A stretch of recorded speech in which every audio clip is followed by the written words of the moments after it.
Would you mind contributing a fee if you want to hold Noah? After all, you two are practically strangers to him. My partner and I were utterly stunned.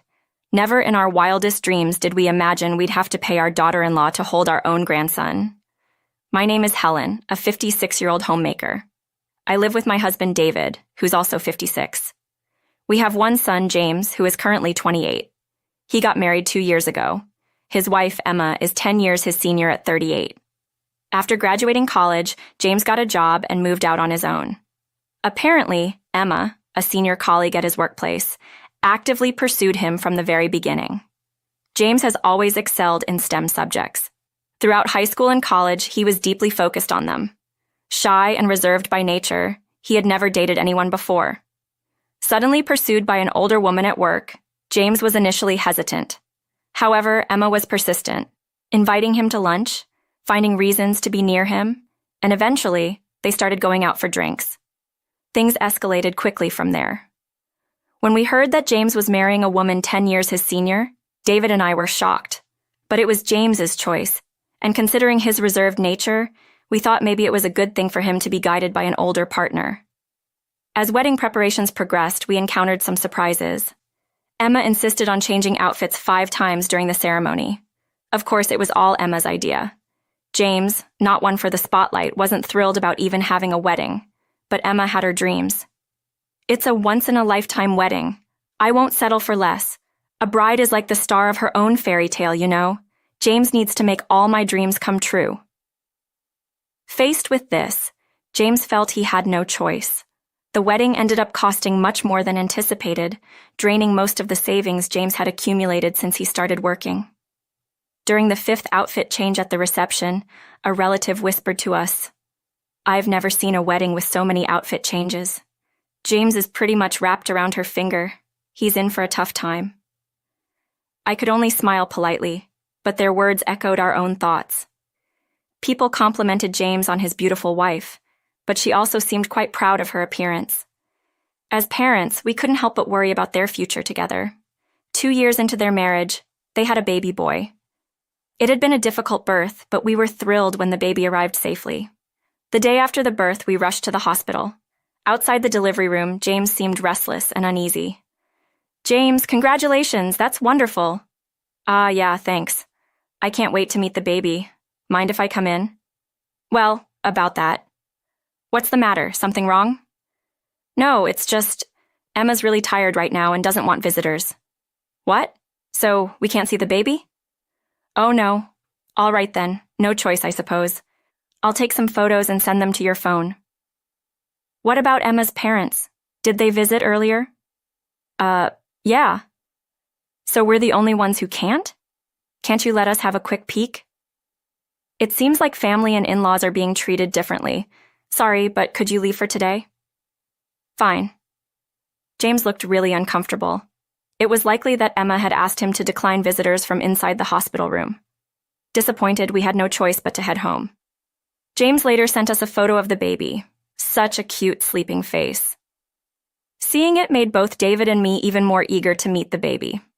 I'd love to hold my first grandchild in my arms. I timed it around Emma's and the baby's discharge and called James to arrange a meeting, but we didn't get a favorable response.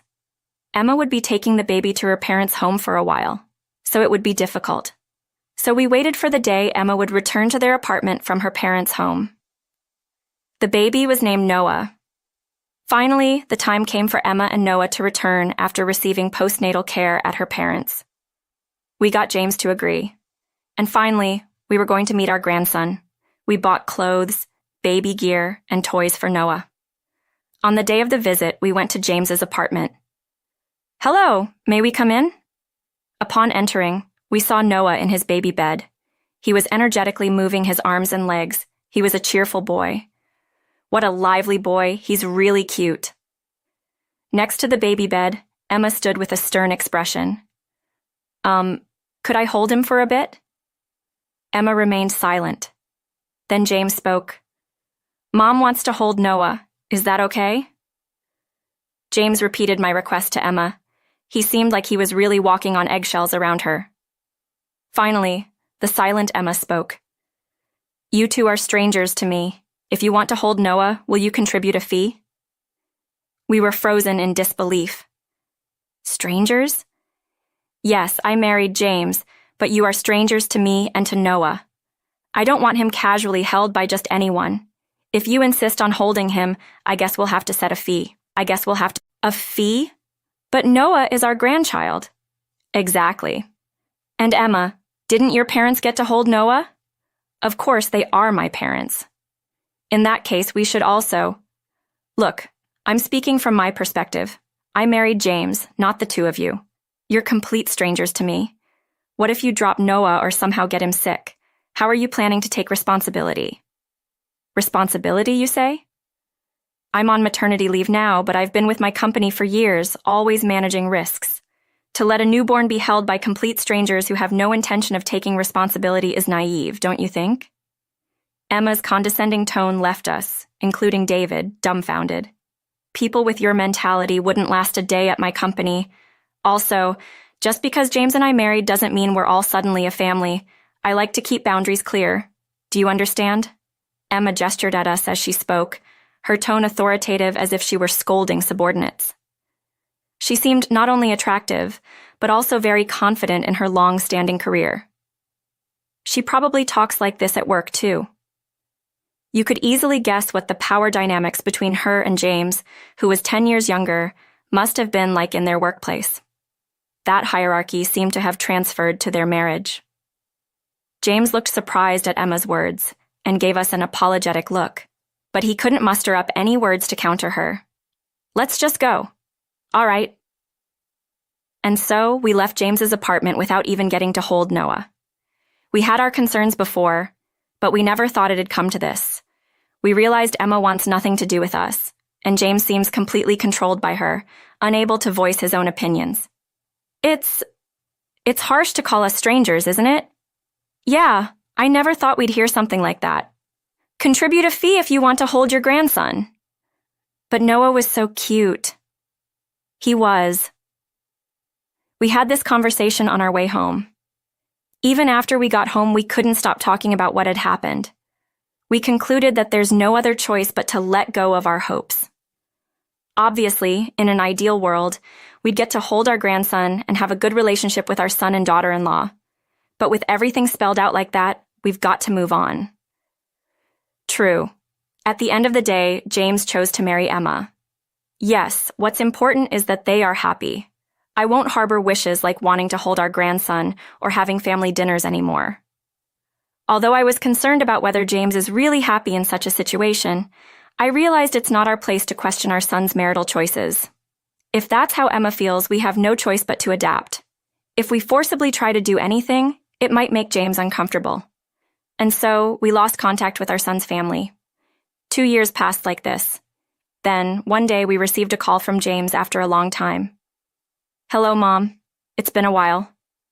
James, how have you been? Oh, yeah, I'm all right. What's going on? Well, Emma and I are thinking about moving out of our apartment and buying a house. Oh, really? Yeah, so I was wondering if you could help us out financially. What? I listened as James explained the details. After Emma's maternity leave ended, she returned to work, but she had conflicts with a coworker who had stepped up in her absence. In the end, Emma quit her job. Now she's a stay-at-home mom. After that, Emma seems to have met other moms through her children. Emma made some mom friends and got inspired by one who lived in a house, not an apartment. She got excited about moving into a better home. After some house hunting, Emma fell in love with a newly built home. James wasn't exactly thrilled given their financial situation, but Emma pushed ahead, almost to the point of signing a contract. The down payment was higher than expected, which was a problem. Emma suggested asking for our help. Emma says it's a parent's duty to help out when their child is stuck.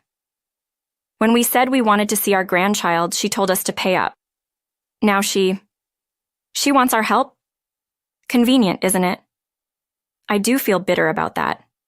Well, let's put that behind us. As for the money, I have no intention of helping. Oh, all right then. If you can't afford it, live within your means. If you need parental support for something, maybe it's better to skip it. You're right, Mom. You've always been sensible. James, I don't know why you even had to ask. I guess so. Sorry for the awkward request. More importantly, are you happy right now? I'm not sure. James ended the call. The next day, the doorbell rang. David was out, and I was home alone. Emma showed up. James was with the kids at a nearby park. I needed to talk to you, Helen. What is it? James said you won't help us financially. That's correct. Don't you think that's harsh? Your own son is asking for help. The house will be under his name. He's the breadwinner. How can you ignore him? Isn't that too cold? I was taken aback for a moment when Emma barged into my house and started giving me a piece of her mind. Just my luck, David isn't home. It's just me. I braced myself, realizing that I had no choice but to stand my ground. Emma, what gives you the right to walk into this house, huh? Weren't we total strangers? Emma froze, locking eyes with me but saying nothing. My son can buy or live wherever he pleases. It's none of my business. He's an adult. If he can't afford it, then he should live within his means. Especially when it comes to you, a complete stranger, telling me to fund his home purchase. I have no such obligation. But your son is actually struggling financially. Are you going to abandon him? Indeed, James has left the nest. Emma was dumbfounded and silent. Moreover, it's not just James's house. It's where you will live too, right? Why should we help someone unrelated like you? Shouldn't you be asking your own parents for help? My family can't afford to help right now. Then you should give up on buying a house and stay in your current apartment. At this, her face turned red, and she looked furious. Isn't it a parent's role to help out at times like this? Sorry to disappoint. It's different from your ideal, just like you're different from mine. What are you saying? I'm not your ideal daughter-in-law? How rude. You've been rude too, remember. When you told us to pay up if we wanted to hold our grandchild, how dare you say that to your in-laws? I'm not really a match with my husband, am I? What? I rushed into marriage because I was 36 and desperate.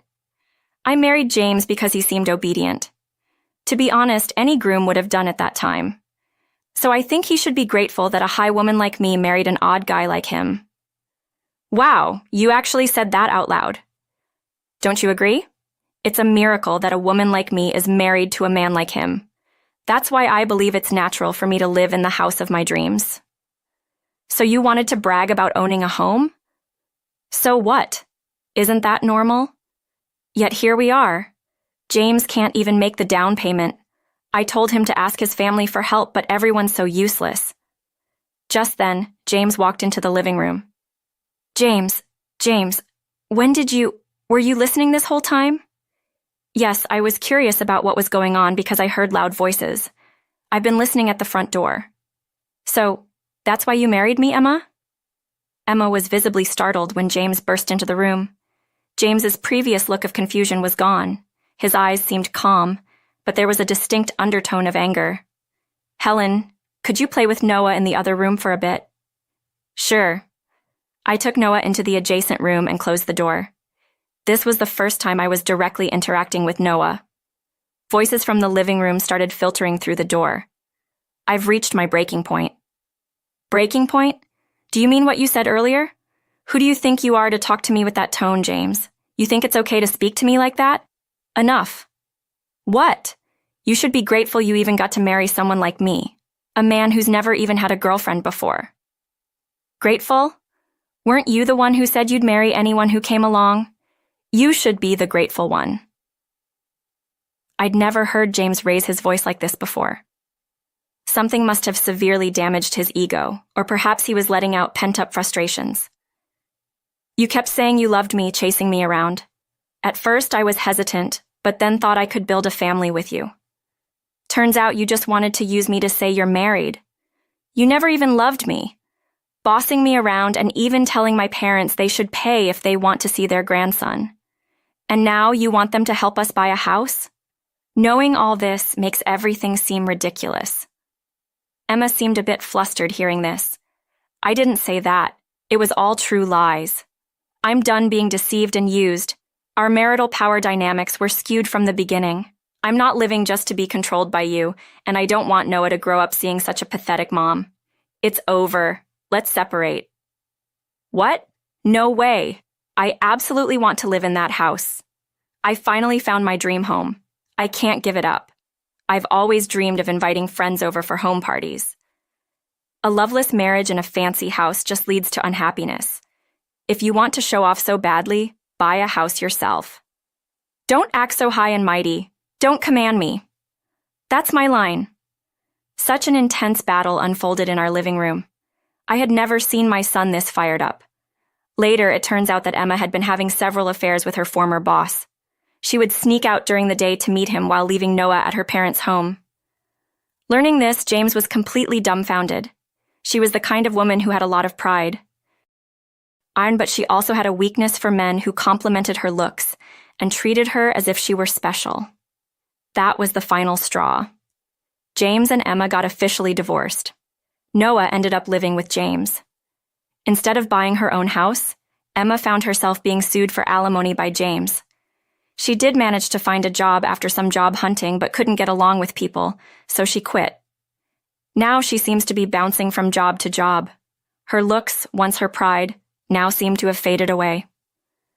Since James was busy with his work, David and I took over caring for Noah completely. Helen, I'm really sorry for all the trouble I've caused. I should have been more careful in choosing a life partner. That's okay. Everyone makes mistakes, but we all have to cooperate to raise Noah well. You're right. I'm just glad to see you've become such a responsible adult, James. You think so?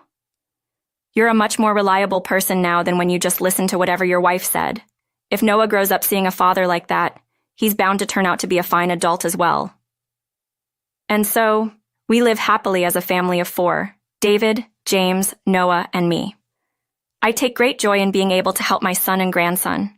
James is still young, and I secretly hope he meets someone who truly loves and supports him, and of course cherishes Noah too.